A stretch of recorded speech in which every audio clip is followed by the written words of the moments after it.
Hello दोस्तों, बाजरी काटने के लिए आए। ये देख सकते हो 3 बजे ये गंजा काटने को आने का है। ये देख सकते हो काट रहे हैं दोस्तों बाजरी। हेलो दोस्तों, देख सकते हो अभी बाजरी काट रहे हैं दोस्तों।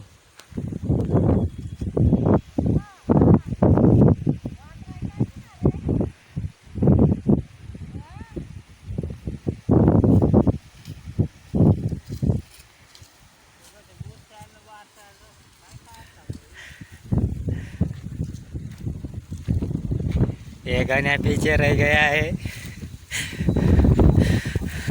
बहुत दुख लिया हो रही है गन्या की।